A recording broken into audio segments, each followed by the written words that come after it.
A little while ago, I asked you guys what you thought were the best and worst things added to GTA Online. Then I've gathered all those things, and now we're going to be looking at them and see what Rockstar could potentially learn from them, or should actually implement them within GTA 6 and or GTA 6 Online. Starting off, of course, with the best things, because those will probably take the least amount of time to discuss, whereas the worst things will probably take a little bit longer. Timestamps below. Let's get into it. First up, obviously, all the heists and the businesses. And well, basically plenty of vehicle storage at this point and more than you probably know what to do with. I'm sure that there's folks out there who have and or want literally every single vehicle imaginable, but not everyone has that much free time and or wants to literally spend hundreds of millions of dollars on vehicles alone. Myself, as a rather seasoned player, doesn't even have all the vehicles that he probably wants to, primarily because I, well, keep forgetting about it. Having said that, heists obviously are the pinnacle of content within GTA Online. Even the smaller heists like Cluckenball Farm Raid and the recently added Oscar Guzman Flies Again are basically the top tier of content that you can have in GTA Online. Kuiper Heist is a thing as well, but you know. I couldn't resist. I'm sorry. I couldn't resist, okay? No, stop throwing the Rotten Tomatoes at me. The businesses, for me, are a little bit of a more of a mixed bag, if I'm completely honest. I feel that the passive businesses don't really add that much content to the game. But I understand that they have definitely a place within it, so you can earn money as you play without actually having to grind, which is definitely the major benefit of them. Having something like that again in a GTA 6 Online would obviously be very much welcomed. However, this might be a bit of a hot take, I do feel that there shouldn't be too many of them. Currently in GTA Online, we have the nightclub, the bunker, and all the 5 biker businesses, and the asset lab as well, before I forget that. I might have forgotten another one too, but you can scold me in the comments for that one. So I think that having to maintain all of those passive businesses becomes a little bit too much of a hassle, right? I personally prefer to have a more active way of making money, like for example with Heist, because I feel that it allows you to become better at the game, become better at the activity, and potentially just complete it faster and faster and faster. Whereas with passive businesses, for example the bunker, you just kind of sit there for 11 hours and like, that is a really wonderful security camera. Why is this taxi still not moving? I've been sitting in this taxi for the past 10 hours and I've yet to make a decision. Where exactly am I going to go to? But that is definitely coming from a person who primarily cares about like playing the game and wanting to like get better at it, find more ways, etc, rather than just like, you know, twiddling my thumbs and hope money will magically appear. As for vehicle storage, obviously a massive thing. The beginning of GTA Online kind of has an issue where we only had like 10 vehicle slots. Later down the line we got 20 and 30, but as we had like the expanded versions and the enhanced versions added of the games like PS4, etc., more and more stores did get added because obviously less game limitations. But I'm hoping that because we probably don't have as many limitations as we had on PS3, that GTA 6 Online will definitely start with plenty of ways of storing our vehicles, because God knows we're going to be needing it, considering how long that list of vehicles is probably going to be. The next one is invite-only sessions. Now, this might be a bit of a hot take again. Yes, they are very much welcomed within the game, but I feel that if you're going to have invite-only sessions, they really should kind of like, in a way, maybe restrict a little bit of how much you can do, because I feel that it's important to remember that GTA Online, and especially GTA 6 Online, should still be a multiplayer experience. And I know that me saying that is probably gonna catch me some flack again, but I really feel that if Rockstar focuses too much on having everything to be done within an invite-only session, it takes away from the experience that a multiplayer should be, is with playing with other players. I get it, griefing bad, modders on PC bad, I understand you, but I think there's a better way for Rockstar to kind of like shield everyone that wants to be shielded from the griefing and all this other stuff, than just throwing everything in an invite-only session and letting you play by yourself. There should always be an option, sure, but I feel that there should always be an encouragement and rewards, especially for playing the multiplayer game in, well, multiplayer. And that doesn't even tackle the fact that mission design gets hugely hindered by just having everything only be done solo. You know, I guess Oscar Guzman Flies Again is a great example of this, as it really encourages you to play with 2 more players, as it makes for a much more interesting experience. Next up, the fact of being getting free content for the past 12 years. Obviously, Rockstar, way back in 2013, was kind of one of the pioneers during a time where Call of Duty was still selling you like $15 med packs. This was kind of unheard of. Obviously, there was an optional way that you could buy shark cards if you wanted to, but overall, everything was a play-to-earn model. You didn't have to buy $15 med packs or whatever the case may be back then, which was back then the norm. You didn't have the ability to earn your way to buy the new Call of Duty med packs. No, you just had to dash out $15. Whereas GTA Online, you could just grind missions until your heart content. You could afford a new DLC if you wanted to. Obviously, back then that would take quite a bit of time, but you know what I'm trying to say. It was a very interesting way, and over the past 12 years, it's been showing to be very beneficial for the game, and I'm sure Rockstar will follow the same model next time they were going to do a new GTA Online iteration with GTA 6. Obviously, GTA Plus is going to be a thing, and the monetization might definitely be more aggressive, but I guess time is going to tell. Another one is a relatively short one, the cop cars. Obviously a much requested feature over the past couple of DLCs, but getting more and more and more of them. While extremely expensive, they're definitely like a cool way of adding some more variety in terms of vehicles to the game. They're obviously something that's really cool. GTA has always been like a cops and robbers type of thing, and obviously being able to do the vigilante missions within them are also very nice. You know, some might argue we're meant to be criminals, why we're using cop cars, but I just think that GTA has always been the drive whatever you feel like thing, and in single player, you steal cop cars all the time as well, so why wouldn't you be doing it in online? The Master Control Terminal and the Terrorbyte, that's a latest edition added in the December 2024 DLC, Agents of Mayhem, Agents of Sabotage. I keep doing it. Just obviously little quality of life features like that, where you basically have like a portable drivable thing where you can just go there and manage all your businesses, is definitely a very positive thing. Another thing added with the Agents of Sabotage and not Agents of Mayhem, because who would make such a mistake like that? Really allows you to just open up your phone or just go to a Terrorbyte and just allow you to access content quickly without having to go through hassles of travel to a building, find a new session, do this, do that, yada yada yada.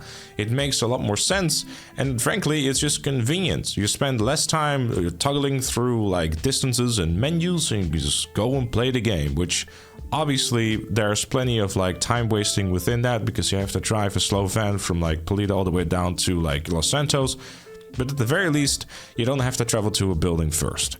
It's nice. I'm hoping that Rockstar will continue on with it by allowing us to use our phone more often, because I just think it's the best way to go about it. Less time spending fiddling around with menus and stuff, more time actually trying to enjoy the game. Next up is someone mentioning the casino, all of it, like the heist, the story, the missions, and the gambling. I mean, the building and design to went into the interiors. I think if there's one thing that is probably like really overlooked when it comes to GTA Online, is how much love and care goes into the interiors of GTA Online. While in the previous couple of DLCs, we've definitely seen a lot of repeats. Even then, having to enter like a hangar for, I believe, the Agents of Sabotage DLC in one of the files, you still see that they have modified it enough so the vibe of it is very different. I think they used the hangar as well during a different DLC, which I forgot. I think it was a bounty from the Bottom Dollar Bounties DLC. They used a hangar, but it didn't really feel like a hangar. It felt more like a movie set type of thing. Obviously, if you have a deeper look and you're trying to be a little bit more pessimistic about it, yes, once again, they're utilizing the hangar, but still, the interiors, and generally speaking, they are always going to a bit of an extra step to try to make sure that everything feels a little bit different, especially with fitting the theme of stuff. Generally speaking, it's always well done, and I think that's definitely something that is worth mentioning here. Obviously, with GTA 6, everyone is crossing their fingers that more interiors are going to be a thing, because generally speaking, Rockstar interiors have a lot of cool details in them, and I'm hoping that GTA 6 and or GTA 6 Online will do the exact same thing. The N Atomizer. Now, this has definitely been a bit of a crutch, if you try to understand what I mean with crutch. Basically, it's something that you kind of need to have. The amount of times that I'm sure many of you, including myself, has got their vehicle stuck, flipped upside down, or whatever the case may be, or just generally have your vehicle be in places where it really shouldn't be, you whip out the N Atomizer and all your problems have gone away. I feel that maybe this shouldn't be in GTA 6 because it kind of takes away the fact that you have to pay attention to what you're doing. I understand that N Atomizer has become extremely useful, but I also kind of feel that because of the fact that you have it in your pocket, you don't really get punished for making a mistake anymore. I feel it kind of takes away the difficulty of things and like the challenge of things, because you know, oh, I'm driving a difficult vehicle to drive, or I'm driving something slow, or you know, you just ram it into a wall. It's like, oh no, I got stuck, you know, bling bling bling bling bling, done. And I guess if they're going with GTA 6 to be a bit more grounded, I think an N Atomizer might not have as much of a place anymore. The next one is kind of following in the same line, the Oppressor Mk2. It's definitely an extremely convenient thing, and it's also obviously going to be part of the worst thing because, you know, it's extremely convenient. It's a great vehicle to utilize for literally anything, especially when it wasn't nerfed yet. But yeah, I would argue, and I'll probably make an argument for this later in the worst part video too, it isn't exactly gonna be, you know, the thing that probably should be making a return to GTA 6. It's a little, makes the game a little too easy. But even outside of the fact that it makes the game a lot easier, it is an extremely convenient vehicle that has made a lot of content, I guess, a lot more accessible, has made a lot of more content easier and more enjoyable to do, because of the fact that you don't really have to, like, you know, helicopters or anything like that, which before the hangar update was definitely a bit of a hassle. Like, it's just overall something that can be spawned very easily and is extremely useful to use. But it does have its downsides, which we'll get into some other time. The next one is kind of focusing more on the Doomsday Heist itself. I kind of want to spend some time talking about the Doomsday Heist, as I feel in terms of difficulty, it's one of the few things in the game that actually provides a challenge, whereas Casino and Cayo especially are really, in comparison, a lot more of a cakewalk. The normal heist, I mean, obviously given the fact that they're a lot older and are, realistically speaking, a lot more basic, the Doomsday Heist really provides that challenge where you need to work as a team. It's something that you kind of still need to be on your toes with, and I'm sure many of you will argue with me and say, but what about the rapid fire enemies? Yeah, okay, sure. But at the end of the day, I think that having that sort of challenge, and while it is a bug, it makes it more interesting, right? Like if you're playing a Doomsday Heist and you're playing that hangar prep mission, you know that you shouldn't be like just walking in the middle of it, right? You need to actually like focus up a little bit, be sure that you're knowing what you're doing and keeping an eye on things, and don't try to see like, oh, I'll just shoot my gun around and hope for the best. That's kind of what makes Doomsday such a cool heist, because there is a lot of really cool things in there. And while it's not the perfect heist, and there's definitely this particular set of missions and stuff that, yeah, I'd rather just not do ever, but you're just kind of stuck with. But aside from that, it's honestly just a great heist and one of the very few challenges left in the game, which I personally really appreciate about it, as most of the content within GTA Online has kind of become a cakewalk. Next up is Freeroam Events and business battles and that sort of stuff. I feel that the Freeroam update is one of my favorite updates for the simple reason that it kind of like brought a new life to GTA Online Freeroam. Previously, before that update, it was just kind of like drive around, shoot some people and call it a day. And now it's drive around, shoot some people, and sometimes you get to do something different. But then you probably will still be shooting people and driving around. Jokes aside, Freeroam Events are definitely a great thing to be added to the game. And I have to say that because of Freeroam Events, it really just brought a new life to the game. And it really was like a stepping stone to the larger things like business battles and just businesses themselves. And I guess at this point, the wide variety of things that you can do within the game that some might argue, including myself, that has kind of become really difficult to keep track of, especially the seasonal events around Christmas time with how many different things are being added. It becomes a little bit too much, and you know, there's not really any sort of like priority system or whatever.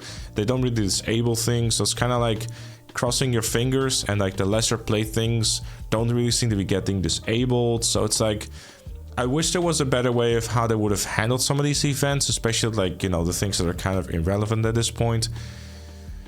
Maybe a better way in GTA 6 where you could like, for example, personally trigger them instead of like having to like cross your fingers for like, oh, 20 minutes in the session and then you will have it active for 10 minutes, right?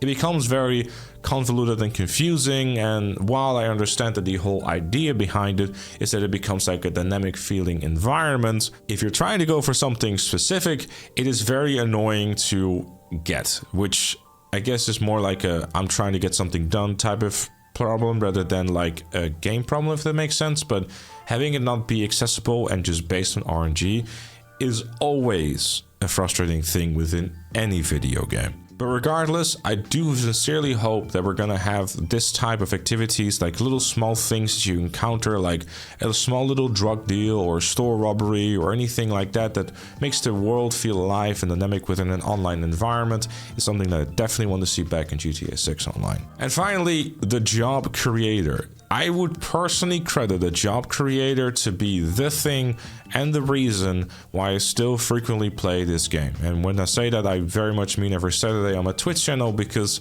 I have lovely people who find really cool jobs that we can play with the community.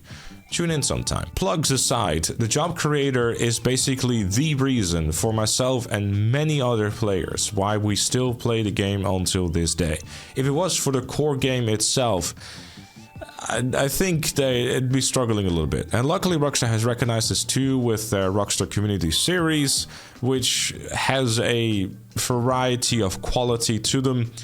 Most of the time lack thereof, but it's coming from a perspective of someone who plays them on the weekly and has seen, like, you know, the absolute best things that you can possibly do with them, and probably is not as much targeted towards a casual audience as the Community Series would be. But regardless, it kind of gives me hope that with the Community Series, Rockstar will hopefully see the popularity of that and just the creator as a whole, and hopefully implement it within GTA 6 Online.